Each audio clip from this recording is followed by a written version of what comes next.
My mother's boyfriend insisted I give him my car keys last night because the man of the house decides everything. But he was about to discover who really owned the house. What would you do if a man you barely knew suddenly moved into your home, took over your life, tried to sell your car, and the one person who should have protected you was actually helping him do it? This isn't just a story about a controlling man. It's about a betrayal so deep it uncovered a shocking secret about my own house and who really owned it. My mom, bless her heart, met Frank about 8 months ago. At first he seemed normal, polite, brought her flowers, treated her well. After 3 months, her lease was ending, and she asked if he could move in. I wasn't thrilled. I was 24, a veterinary technician, saving money by living at home. But I wanted my mom to be happy. So I said okay. The day Frank moved in, everything changed. Immediately, he walked through the house, pointing at things. That TV needs to go in the basement. Men watch sports in the living room.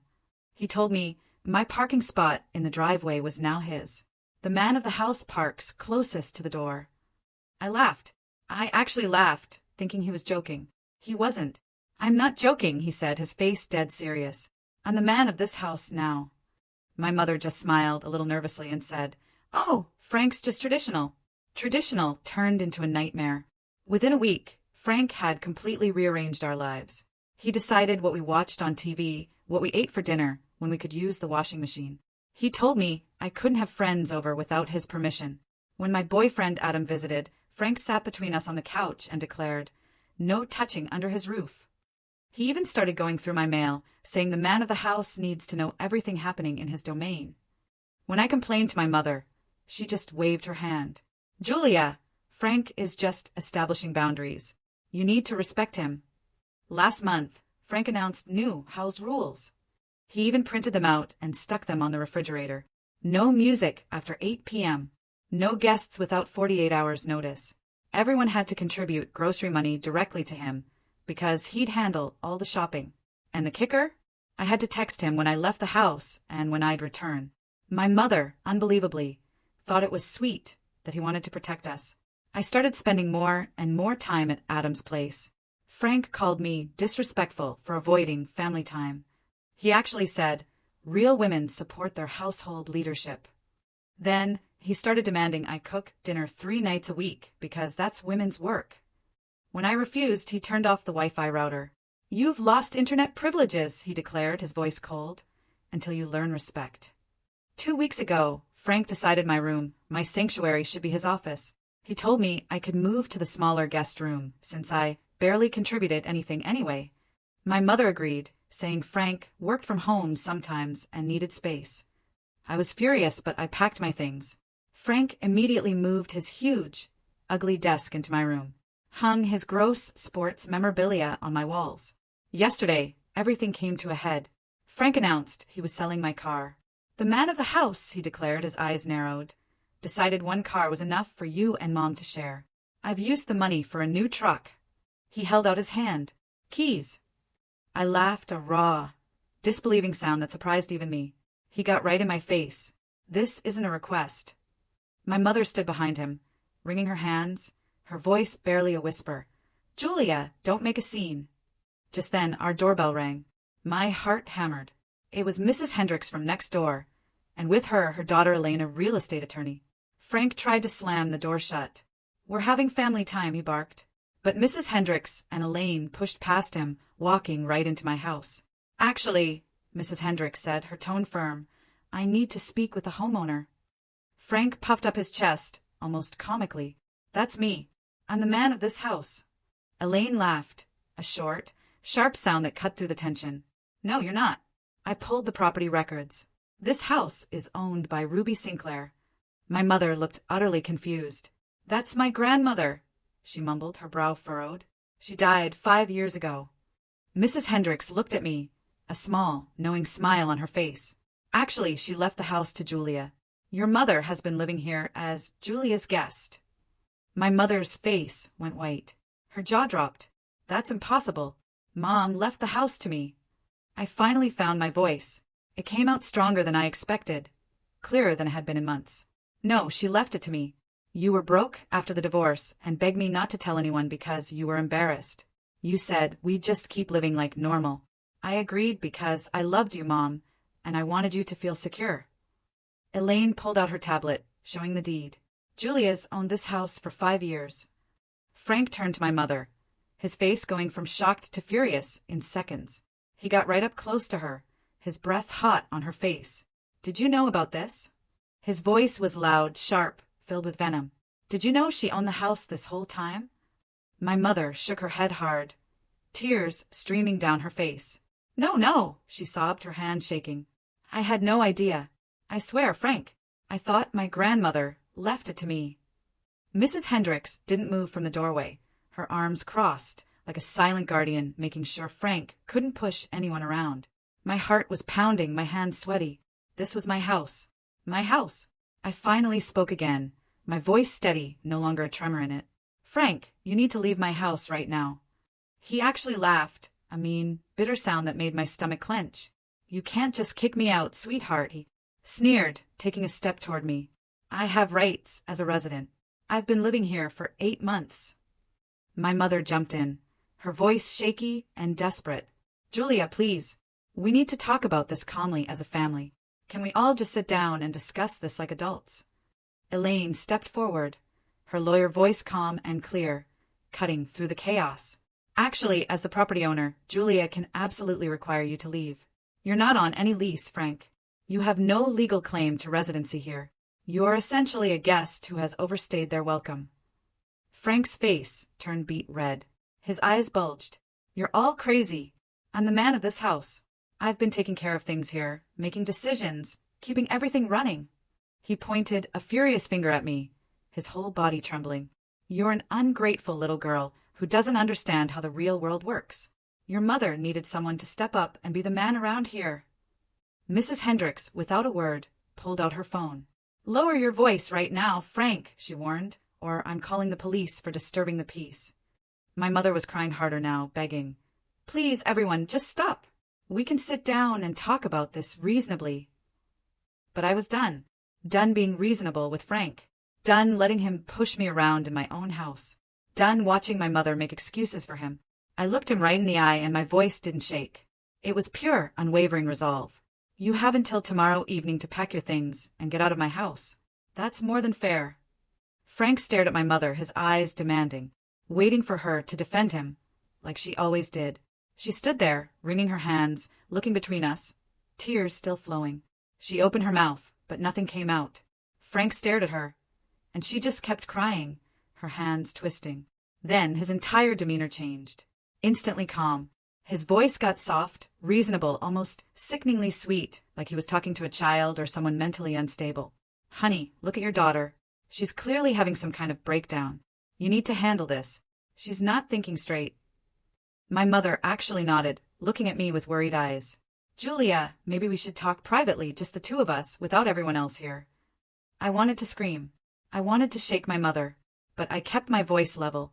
Fine, we can talk. Mrs. Hendricks and Elaine exchanged a look. Elaine walked over and handed me a business card. Call me if you need any help at all. Legal help, advice, anything. I took the card, my heart still pounding.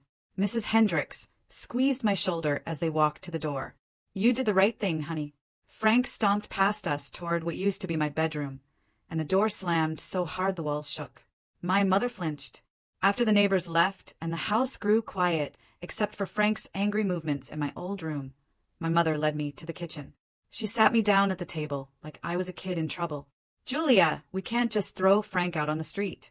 He has nowhere else to go. Where is he supposed to sleep? This is cruel. She wiped her eyes. This isn't how Grandma Ruby would have wanted you to treat family. I stared at her. Frank isn't family, Mom. He's your boyfriend. You've known him for 8 months. 8 months. And he's made my life awful. She got defensive immediately. Her back went straight. Frank is just traditional. You're too sensitive about everything. He was trying to bring order to our household. Someone needed to. Anger flared in my chest, hot and tight. Order. I kept my voice quiet but firm. Mom, Frank posted rules on our refrigerator like we were children. He took my bedroom and kicked me into the guest room. He tried to sell my car today. He treats me like I'm a kid who needs permission to exist in my own house. My mother shook her head. You're making him sound so much worse than he is.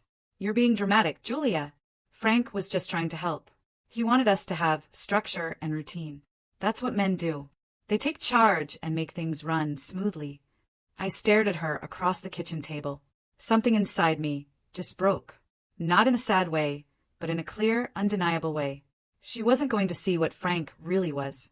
She couldn't see it because she didn't want to see it. I stood up. My voice came out steady, calm. Frank leaves tomorrow. Or you both leave. This is my house, and I'm done with this. My mother's face crumpled. Fresh tears. She grabbed my arm, her voice high and shaky, begging me not to do this, saying I was making her choose between her daughter and the man she loved. I pulled my arm away. Frank's the one who made you choose, I told her, my voice thick with emotion, by being controlling and mean to me in my own home. She kept crying, saying she couldn't just throw him out, that he needed time, that I was being cruel. I grabbed my phone and my keys and walked out. I couldn't stay in that house another minute with Frank's stuff in my bedroom and my mother making excuses for him. I drove to Adam's apartment. He took one look at my face and pulled me inside. I sat on his couch and started really crying, angry tears that made my whole body shake. Adam sat next to me, his arm around me, listening as I told him everything my mother said. He listened and rubbed my back while I cried about 8 months of my mother picking Frank's feelings over mine. 8 months of watching her smile while Frank took over my life, piece by piece. Adam said my mother was wrong, that I deserved better, and he was proud of me for standing up to Frank. I stayed at his place that night. I barely slept, just lay there thinking about my mother crying in the kitchen, thinking about Frank, probably sitting in my old bedroom feeling smug. The next morning, I called Elaine before I even got out of bed. What can I actually do? I asked, my voice tight, to get Frank out of my house. She was quiet for a second. Then she explained that since Frank had been living there for 8 months, he might have what's called established tenancy. That meant I might need to formally evict him through the courts, which could take 30 days or more. My stomach dropped. 30 days of Frank in my house. 30 days of my mother defending him. 30 days of this nightmare. Elaine must have heard the despair in my voice. She said there was another option. She could send Frank a letter on her law firm's official letterhead, demanding he leave immediately. Sometimes, she explained, that scared people enough that they left without making it a legal thing. The letter would make it clear I had a lawyer and was serious about my rights as the property owner. Yes, I said, a wave of relief washing over me. Please do that. She said she'd have it written up and sent by the end of the day. I thanked her about 5 times, and she told me to call her if Frank gave me any trouble at all. I went to work at the veterinary clinic and tried to focus on the animals, but my hands were shaking while I checked a cat's temperature. My co-worker, Kira, noticed right away. During our break, she pulled me into the back room. What's wrong? She asked, her eyes full of concern. I just started talking. I told her everything. About Frank moving in, taking over, the house rules, my bedroom, trying to sell my car. About the neighbors showing up with the property records. About my mother lying for 5 years about who owned the house. Kira's mouth fell open. I can't believe your mother lied about something that big for that long, she said, shaking her head. I explained my mother was embarrassed after the divorce broke and didn't want anyone to know, and I'd agreed to keep the secret because I loved her. Kira shook her head. That's really messed up, she said. Your mother put you in an awful position. It felt good to tell someone at work, to have Kira understand why I was so upset. Kira made us both coffee. She said I should talk to her mother, Pamela, who was a family therapist. Kira said her mom had seen situations like this before and might have advice about dealing with my mother's behavior. I hesitated. It felt weird, airing dirty laundry to a stranger. But Kira insisted her mom had helped lots of people and wouldn't judge me. She pulled out her phone and texted her mom right there, asking if she'd be willing to talk. Her mom texted back within minutes, saying yes. Kira showed me the message, and I felt a weird mix of relief and embarrassment. I told Kira thank you, and that I'd think about it. But she gave me that look that meant she knew I needed to do it. When I got home that evening, Frank was sitting in the living room like nothing had happened. He had the TV on, watching some sports game, and he barely looked up when I walked in. He pointed toward the kitchen. Dinner's in the fridge if you want it, he said, like he'd done me some big favor. I stood there, staring at him. He just kept watching TV, acting like yesterday never happened, like he hadn't just found out this wasn't his house at all. My mother wasn't anywhere I could see. I walked over and stood between Frank and the TV. "You're getting a legal letter tomorrow," I told him, my voice flat and cold, "demanding you leave my house." Frank actually laughed, a harsh, dismissive sound. "You're wasting your money on lawyers, sweetheart. You can't just kick me out. You'll figure that out soon enough." My mother came out of her bedroom then, looking terrible, her eyes all red and puffy, her hair a mess. She walked over and stood next to Frank. "Julia, please," she begged, her hands clasped. "Give him more time to find a place. It's not fair to just throw him out with nowhere to go." I looked at my mother. "Mom, why are you protecting a man who has been awful to me for 8 months?" She flinched, but then her face got defensive. She said I didn't understand how hard it was to find love at her age, that dating was different now, that good men were hard to find. She said Frank made her feel safe and taken care of, that he handled things she didn't want to deal with, that I was being selfish by threatening all of that. Frank nodded along, like she was making perfect sense. Something cold settled in my chest. A realization. I looked at my mother standing there, defending Frank, and I finally understood. She was so desperate for a man, any man, that she'd let him walk all over both of us. She'd been so scared of being alone after the divorce that she'd grabbed onto Frank and refused to see what he really was. "Mom," I said, my voice barely a whisper, "being alone is way better than being with someone who treats your daughter like garbage." I said she deserved better than a man who tried to control everything and disrespected me in my own house. My mother just shook her head. "You're too young to understand. You have Adam. You don't know what it's like to be alone." Frank put his arm around her shoulders, a possessive gesture, and she leaned into him. I turned around and went to my room, the small guest room that used to be mine before Frank decided he needed my real room for his office. The next morning, I stayed in my room until I heard Frank leave for his usual coffee run. I came out and found my mother in the kitchen, making breakfast, her eyes still red and puffy from crying. She looked at me, but didn't say anything, just kept scrambling eggs. We stayed in this weird, heavy silence until Frank came back. He walked in carrying a large envelope with a law firm logo on it. His face was completely white. He ripped it open right there in the kitchen, and I watched his expression change from confused to angry as he read through the pages. He threw the letter down on the table, a loud slap, and turned to my mother with pure rage. "You need to do something about your daughter's attitude right now." My mother picked up the letter with shaking hands and started reading while Frank paced around the kitchen, muttering about disrespect and ungrateful children. The letter was from Elaine, and it laid out everything in clear legal language. I own the house. Frank had no legal claim to residency. He needed to vacate within 7 days or face formal eviction proceedings. My mother finished reading and looked at me with an expression like I'd betrayed her. "We need to talk about this as a family," she said, her voice pleading, "and find a reasonable solution." "There's nothing to discuss," I told her, my tone firm. "Frank needs to leave my house." My mother's voice got higher and more desperate. "Maybe Frank could stay just 2 more weeks while he looks for a place?" 2 weeks isn't much to ask. It would give Frank time to find something decent. I looked at her, standing there pleading for more time. For a man who had made my life hell for 8 months. "No," I said, my jaw tight. "He has until the end of this week, and that's more generous than he deserves." Frank slammed his hand on the counter, making us both jump. "You're being vindictive and cruel." He turned to my mother and started this whole speech about how he'd done nothing but try to help our family, how he'd brought structure and order to our chaotic household, how he'd tried to teach me respect and responsibility. My mother was nodding along, like his words made perfect sense, and I felt this cold, burning anger spread through my chest. She actually seemed to believe him, seemed to think Frank was some kind of victim in all this, instead of the controlling bully he really was. I stood up and walked out of the kitchen. I knew if I stayed, I'd say something I couldn't take back. I went to my room and called Kira, told her I needed to talk to her mom as soon as possible. She texted her mom right away. Within minutes, Pamela had responded. She could see me that afternoon at her office. I left the house without telling Frank or my mother where I was going. Pamela's office was calm and welcoming, a soft haven. She was in her 50s, with kind eyes and a gentle way of speaking that made you want to tell her everything. I sat down and just started talking, the words pouring out of me. I told her about Frank moving in, taking over, my mother lying about the house ownership, the legal letter, and my mother begging for more time.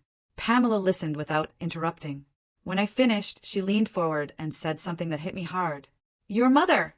she said softly, shows clear signs of codependency. This pattern has probably been there long before Frank came into the picture. She explained that my mother's need for male validation was so strong that she was willing to sacrifice her relationship with me to keep Frank happy. Women like your mother, Pamela continued, her voice gentle, often feel incomplete without a man. They'll tolerate terrible behavior rather than face being alone. I asked if there was anything I could do to make my mother see what Frank really was. Pamela shook her head. You can't fix your mother or change how she sees Frank.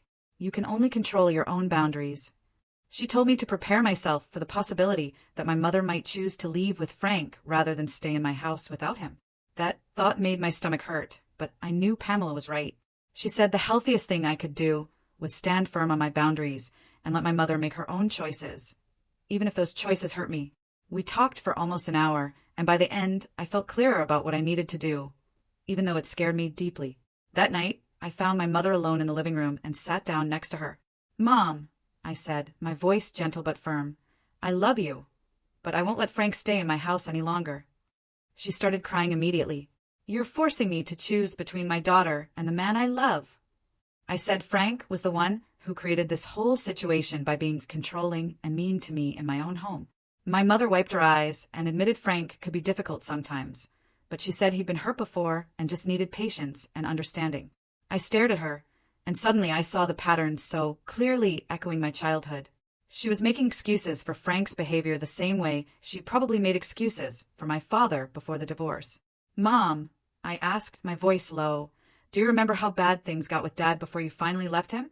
Does Frank's behavior remind you of anything from that time? She got defensive. Frank is nothing like your father. You don't understand what you're talking about. But I saw her face change as she said it, saw the recognition flash in her eyes before she pushed it away. She knew I was right, but she didn't want to admit it. Frank must have been listening from the hallway, because suddenly he stormed into the living room. He got right in my face, his eyes blazing. You're trying to poison your mother against me with lies and manipulation. He called me a spoiled brat who had never worked for anything, living in a house I didn't earn.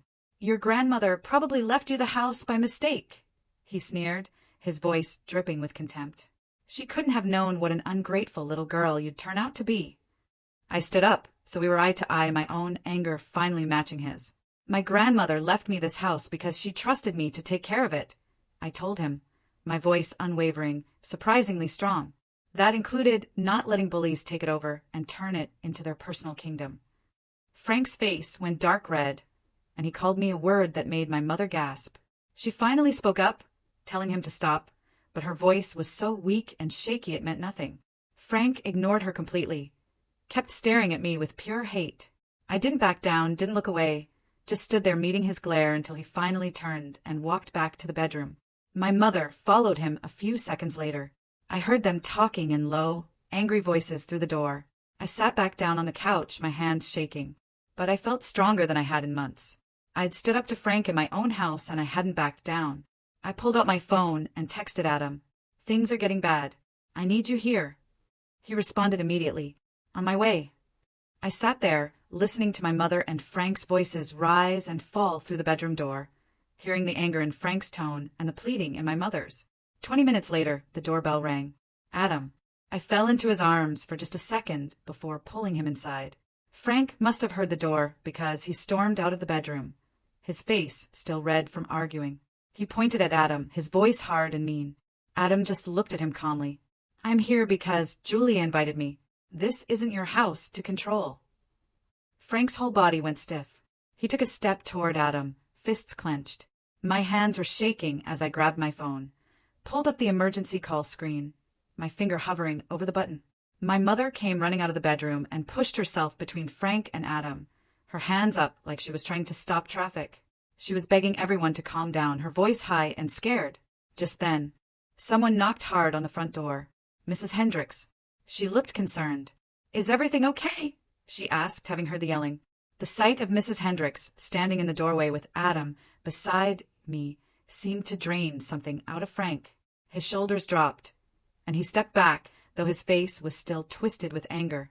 He turned and walked back toward the bedroom, muttering about being disrespected in his own home. My mother followed him immediately, trying to put her hand on his arm, and I heard their voices start up again behind the closed door. Mrs. Hendricks came inside and closed the door behind her, then put her hand on my shoulder.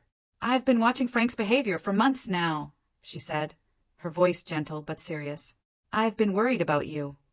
She told me her late husband used to work with cases involving domestic violence, and Frank showed all the classic signs of someone trying to establish control.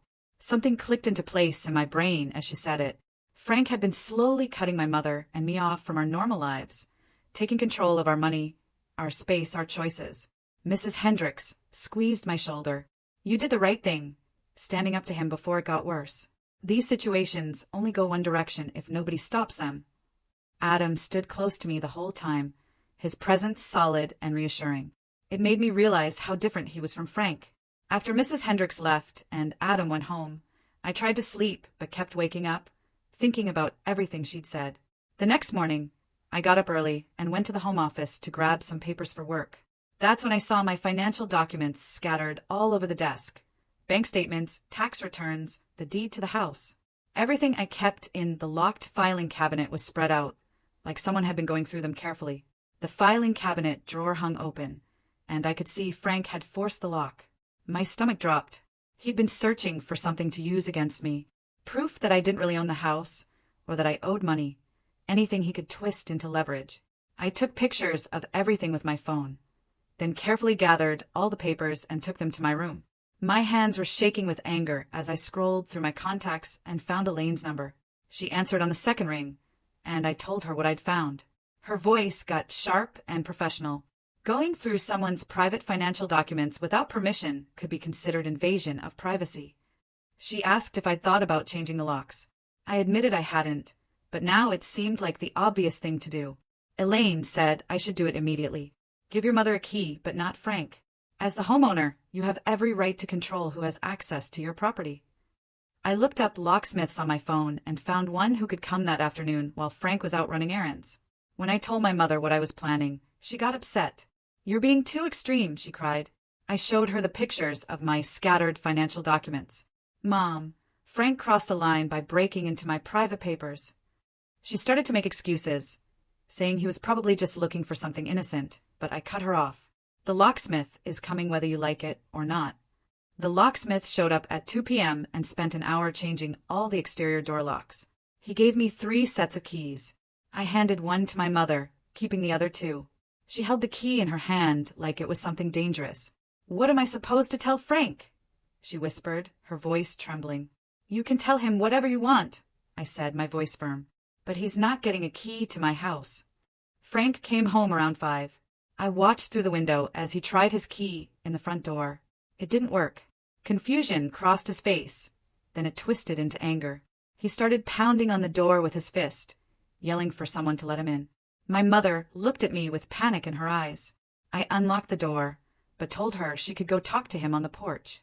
She slipped outside, and I locked the door again behind her, staying inside where I could see them through the window. Frank was yelling at her, demanding to know why his key didn't work.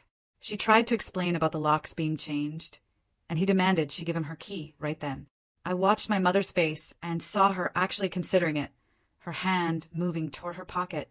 That's when I opened the door and stepped out onto the porch. I looked my mother right in the eyes. "If you give Frank that key," I told her, my voice clear and steady, "you need to pack your things and leave with him." She froze, her hand still halfway to her pocket, looking between me and Frank. Her face showed how torn she was, caught between her daughter and this man she'd only known 8 months. She pulled her hand back and shook her head at Frank. His face went from red to almost purple, and he started yelling that she was weak and pathetic for letting her daughter control her. My mother stood frozen on the porch, her mouth slightly open, staring at Frank like she'd never seen him before. Her face had gone pale, her hands shaking at her sides. Frank kept going, his voice getting louder as he pointed his finger at her chest. He told her she was stupid for letting a kid run her life, and that she'd never find another man willing to put up with her drama. My mother took a small step backward and bumped into the porch railing. I watched her eyes fill with tears, but this time they looked different, like she was finally seeing something she'd been avoiding. Frank grabbed her arm. "Get inside and pack your things," he roared. "We're leaving together." She tried to pull away, but his grip tightened and I saw her wince. That's when Mrs. Hendricks appeared at the bottom of our porch steps. She told Frank, in a calm but firm voice, that he needed to let go of my mother and leave the property immediately. Frank whipped around. "Nosy old woman. Mind your own business." Mrs. Hendricks pulled her phone out of her pocket and held it up so Frank could see. "If you don't leave right now," she said, her voice unwavering, "I'm calling the police for trespassing and assault." Frank laughed. "You're being dramatic. I'm just having a private conversation with my girlfriend." Mrs. Hendricks started dialing. Frank's face changed. He let go of my mother's arm and backed toward the porch steps. He pointed at my mother. "You have 24 hours to come to your senses, or I'm done with you forever." Mrs. Hendricks spoke into her phone, giving our address and describing Frank to the dispatcher. Frank's eyes went wide. He practically ran to his truck parked on the street. He peeled out of the driveway so fast his tires squealed against the pavement.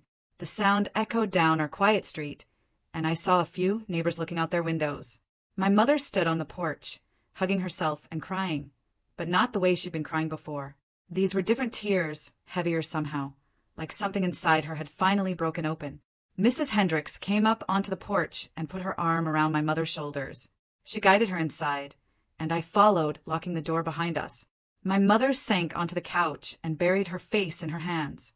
Mrs. Hendricks sat next to her and rubbed her back in slow circles. I stood near the doorway, not sure what to do or say. After a few minutes, my mother looked up at me with red, swollen eyes. She said Frank had talked to her that way before, but always in private where no one else could hear. He'd call her names and tell her she was lucky he stayed with her. Then later, he'd apologize and bring her flowers, saying he was just stressed about work.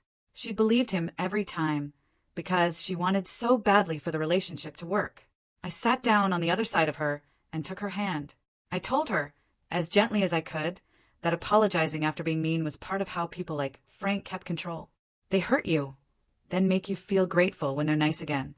My mother started crying harder and nodded, like she understood but had been too scared to admit it.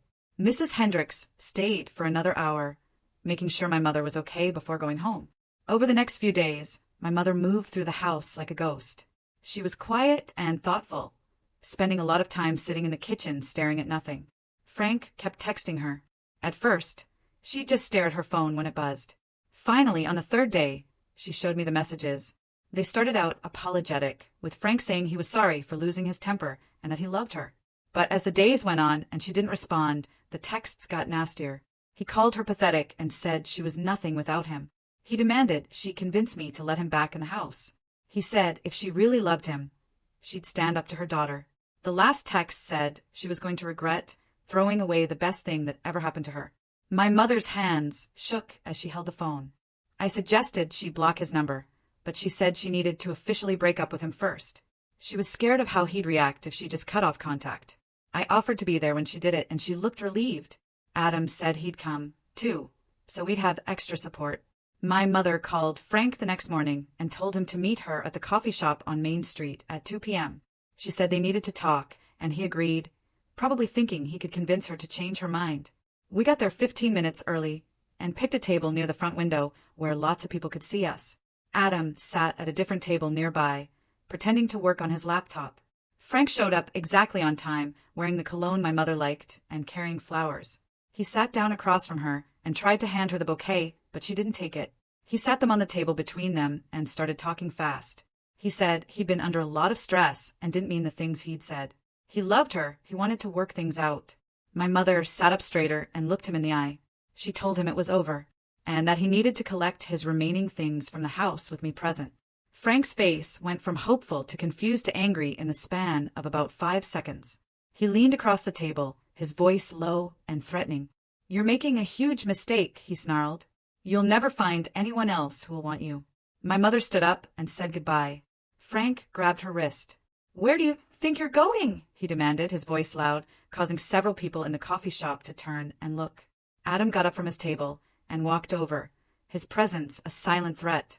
Frank let go of my mother's wrist, and she walked out the door without looking back. I followed her, and Adam stayed behind to make sure Frank didn't try to follow us. 2 days later, Frank showed up at the house with some guy I'd never seen before. I was ready. Adam and Mrs. Hendricks were both there as witnesses. Frank barely looked at any of us as he went straight to what used to be my bedroom. He packed up his big desk, taking it apart piece by piece. His friend helped him carry it out to his truck. Then they came back for the ugly sports stuff he'd hung on the walls. Frank grabbed his clothes from the closet and shoved them into garbage bags. The whole time, he didn't say a single word. My mother stood in the hallway, watching him with her arms crossed. When Frank had everything loaded, he came back to the front door one last time. He looked at my mother, his eyes full of resentment. "You're making the biggest mistake of your life. You'll come crawling back within a month, begging me to take you back." My mother's voice was steady when she told him, "Goodbye, Frank." She closed the door and locked it. We all heard his truck drive away. I locked the deadbolt and turned around to find my mother standing in the hallway, her hands covering her face. Her shoulders shook, and she made these awful sobbing sounds that I hadn't heard since the divorce. I walked over and put my arm around her. She collapsed against me, crying so hard she could barely breathe. Between sobs, she kept saying she was sorry, that she should have believed me about Frank, that she let him treat me terribly in my own house. Adam and Mrs. Hendricks quietly let themselves out the front door, giving us privacy. My mother pulled back, looked at me with red, swollen eyes. She told me she knew I was right about everything, and she had been too scared to admit it. Frank made her feel wanted, and she got so caught up in that feeling that she ignored how he treated me. I sat down on the couch and pulled her down next to me. "I forgive you, Mom," I said, "but we need to work on our relationship. You have a pattern of losing yourself in relationships with men, and it's not healthy for either of us." She nodded, wiping her eyes. She admitted she knew she did that, but didn't know how to stop. I suggested she start seeing Pamela for therapy, since Pamela had already been so helpful to me in understanding the situation. My mother looked surprised that I had talked to a therapist about her family, but then said she thought that was a good idea. She asked if I really thought Pamela would see her, and I said I'd ask Kira to check. My mother squeezed my hand. "I want to be better and do better," she said, "and I'm grateful you haven't given up on me." The next day, I asked Kira if her mother had any openings. Kira said Pamela had actually been hoping my mother would want to talk to someone. Pamela had an opening that Thursday afternoon, and my mother went to her first appointment looking nervous, but determined. Over the following weeks, my mother went to therapy every week, and I could see her starting to change. She seemed more thoughtful, less reactive. One evening, about 3 weeks after Frank left, she sat me down at the kitchen table. She needed to apologize for lying about the house ownership. She said she had been so embarrassed after the divorce because my father left her with nothing, and she felt like a failure. When Grandma Ruby left me the house instead of her, she felt even more ashamed, like even her own mother didn't trust her. I told her I understood why she felt that way, but keeping that secret for 5 years made everything so much worse. If she had been honest from the beginning, we could have worked through it together instead of her feeling like she had to pretend. She agreed. Pamela was helping her see how her shame made her hide things, and how that hiding made her vulnerable to people like Frank. We sat there for a long time, just talking honestly about the divorce and Grandma Ruby and all the years of pretending. Finally, my mother said she wanted us to be more honest with each other going forward, even when the truth was uncomfortable or embarrassing. A few days later, my mother brought up paying rent. She said now that everything was out in the open, she wanted to contribute financially to the house. I thought about it. "Mom," I told her, "you don't need to pay rent as long as we keep working on our relationship and you respect that this is my house." She looked relieved and grateful. She said she understood this was my home and she was my guest. I could see her processing that reality and accepting it in a way she never had before. She started being more aware of boundaries, asking before she rearranged furniture or made plans that involved the house. It felt like we were finally building something healthier between us. The next weekend, I decided it was time to move back into my original bedroom. I couldn't stand seeing Frank's ugly desk setup anymore, and I wanted my space back. My mother offered to help me move everything, and we spent Saturday carrying the guest room furniture back and forth. We took down all of Frank's sports stuff, and I threw it in the garage for him to pick up if he ever had the nerve to come back. Then my mother suggested we repaint the room to really make it mine again. We went to the hardware store and picked out a soft blue color that I loved. We spent the whole next weekend painting together. My mother helped me hang new curtains that actually matched my style, instead of the old ones Frank had complained about. Working together on the room felt good, like we were building something positive instead of just surviving Frank's mess. My mother kept apologizing for letting Frank take my room in the first place, and I told her we were moving forward now. And that's what mattered. Around the same time, Adam and I started getting more serious. We had been together for a year, but Frank's presence had kept things from progressing. Now that Frank was gone, Adam started spending more time at the house, and my mother was genuinely happy to see him. One night after Adam left, my mother told me she could see that Adam respected me in a way Frank never did. She said Adam listened when I talked and never tried to control what I did or who I saw. She told me she was glad I had someone good in my life, and that she hoped I never settled for less than I deserved. It meant a lot to hear her say that, because it showed she was learning to recognize healthy relationships. At work one day, Kira pulled me aside during our lunch break. Her mother, Pamela, had been really impressed with my mother's progress in therapy. Kira said Pamela told her that my mother was doing the hard work of understanding her patterns and learning to be comfortable alone. My mother was working on valuing herself outside of romantic relationships and recognizing her own worth. Kira said Pamela thought my mother was one of her most committed clients and was making real changes. I felt proud of my mother for sticking with therapy and actually doing the work instead of just going through the motions. 3 months after Frank left, our house felt completely different. My mother was doing so much better, and our relationship was stronger than it had been in years. She had started taking art classes at the community center on Tuesday nights and was making friends with other women in the class. She showed me her paintings, and they were actually pretty good. She seemed lighter somehow, like a weight had been lifted. She laughed more and stopped checking her phone constantly, hoping for texts from men.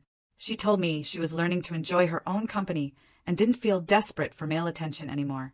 We started having movie nights together and cooking dinner as a team, and it felt like we were finally building the kind of relationship we should have had all along. Then I got called into my supervisor Brian's office at the veterinary clinic. My stomach dropped, thinking something was wrong, but Brian was smiling. "Julia," he said, "the practice is promoting you to senior technician with a nice raise." I was shocked.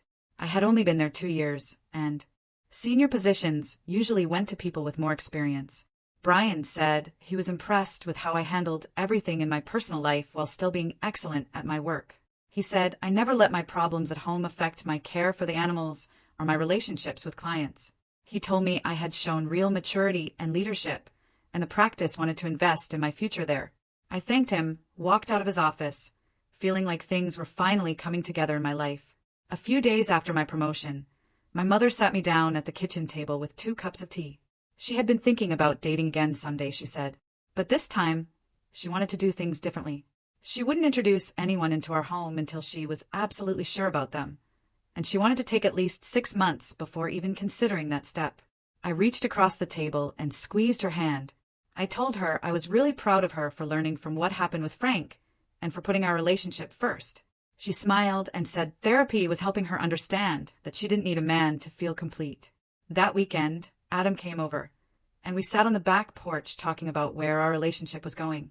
He said he could see us getting married someday, maybe buying our own place together. I realized as we talked that standing up to Frank had changed something fundamental in me. I wasn't afraid to set boundaries anymore, even with people I loved. I told Adam I wanted a partner who respected me as an equal, and he said that's exactly what he wanted, too. We talked about our future plans and dreams, and it felt healthy and balanced in a way my mother's relationship with Frank never was. The next afternoon, Mrs. Hendricks knocked on my door, holding a plate of cookies. She came in and sat with me in the living room. She told me she was proud of how I handled everything with Frank and my mother. Then she said something that made me tear up. "Your grandmother Ruby," she said, her voice soft and knowing, "would have been so proud to see you stand up for yourself like that. Ruby was one of the strongest women I ever knew, and she always hoped you would inherit that strength." I thanked her for everything she did to help us, and she just patted my hand. "That's what neighbors do," she said. That evening, I was sitting in my living room with my mother on one side and Adam on the other. We were watching a movie that we all actually wanted to watch, instead of whatever Frank would have demanded. My mother reached over and squeezed my hand. "Thank you," she whispered, her voice thick with emotion, "for not giving up on me, even when I made it really hard." She said she knew she chose Frank over me too many times, and she was sorry. I squeezed back and told her I loved her. As I sat there between the 2 people I cared about most, I realized something important. Sometimes the hardest thing to do and the right thing to do are exactly the same thing. Standing up to Frank was terrifying. It hurt my relationship with my mother, temporarily. but it was absolutely the right choice. It led us all to a better place. Have you ever had to stand up for yourself, even when it felt like your entire world was against you? Or had a difficult family situation that you had to navigate with tough love? Tell me your story in the comments below. I'd love to hear how you found your strength.